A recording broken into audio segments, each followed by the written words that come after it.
Salut à tous et bienvenue dans une nouvelle vidéo des pronos de Rico. Aujourd'hui, je vous ai sélectionné 4 matchs pour le samedi 9 juillet en Islande. Mais avant toute chose, comme d'habitude, n'hésitez pas à vous abonner, à nous rejoindre pour en recevoir un maximum de pronos et à cliquer sur le petit pouce bleu, le petit like qui fait toujours plaisir. Merci d'avance. 4 matchs sélectionnés, 1 en première division islandaise, 3 en One Day League. On va commencer par le premier match, la première division islandaise entre Akureyri et Vestmannaeyjar.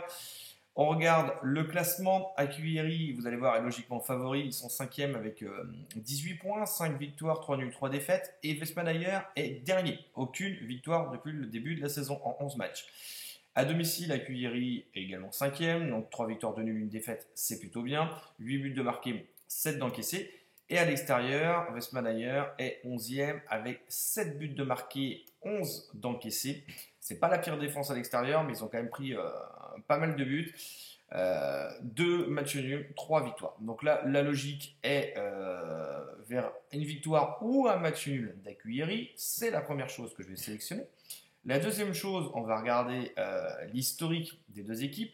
Premier point, très intéressant, énorme performance de Vestmannaeyjar qui a fait un 0-0 face à Breiðablik, le leader, la semaine dernière. Donc ça, c'est la première chose que je vais retenir. C'est-à-dire qu'en Islande, c'est extrêmement rare d'avoir un 0-0.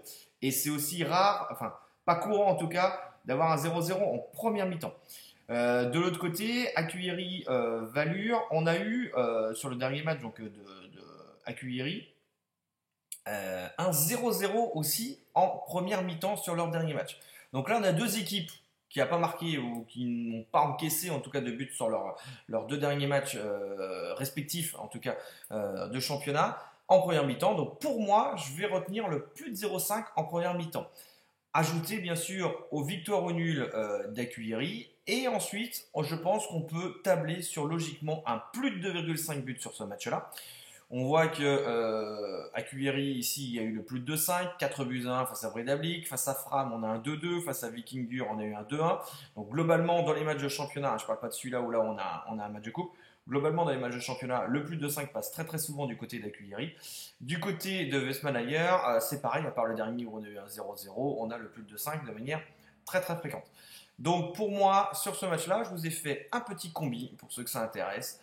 Akureyri au nul, plus de 0,5 en premier temps et plus de 2,5 buts, ça vous fait un petit combi à 2,08.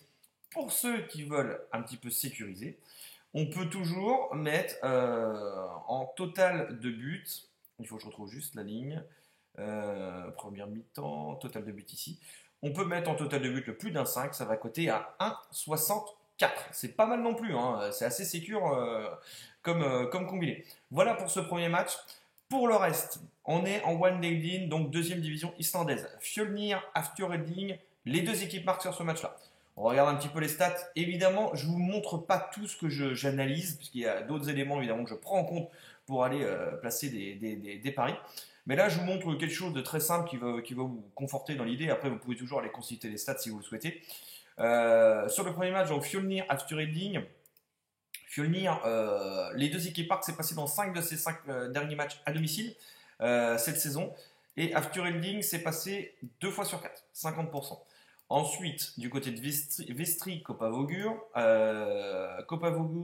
ou Vogur, je ne sais pas comment ça se dit, c'est 2 sur 4 à l'extérieur. Et Vestri, c'est 4 sur 4 à domicile. Donc là, on a des stats vraiment très intéressantes. On regarde en plus autre chose, c'est le classement entre ces équipes. Fjölnir, Afturelding, c'est le 7e qui reçoit le 8e, donc c'est deux équipes équilibrées, enfin je veux dire équivalentes, d'un niveau équivalent, donc ça c'est plutôt bien. Et du côté de Vestri contre Kopavogur, on va dire ça comme ça, c'est le 5 contre le 4. Là aussi on a deux équipes équivalentes, donc c'est plutôt bien pour le pari, les deux équipes marquent. Donc voilà pourquoi je vais partir là-dessus, sur ces deux matchs-là.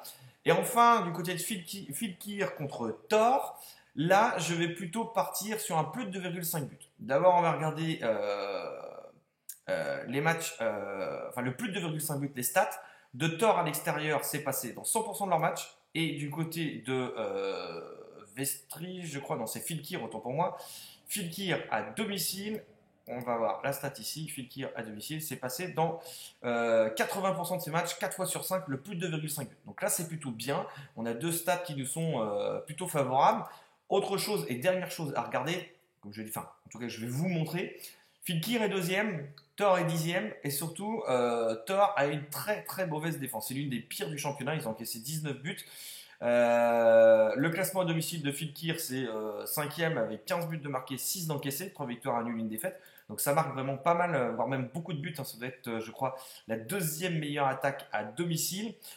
Et à l'extérieur, Thor, la stat est plutôt bonne, c'est 14 buts de marqués. Donc deuxième plus mauvaise défense de championnat aussi.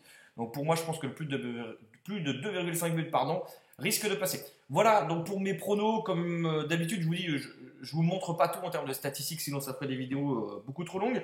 Mais n'hésitez pas à me dire ce que vous en pensez dans les commentaires. N'hésitez pas non plus à nous rejoindre dans le canal Telegram. Vous avez le lien dans le descriptif de la vidéo. Et je vous dis à très bientôt. Ciao, ciao.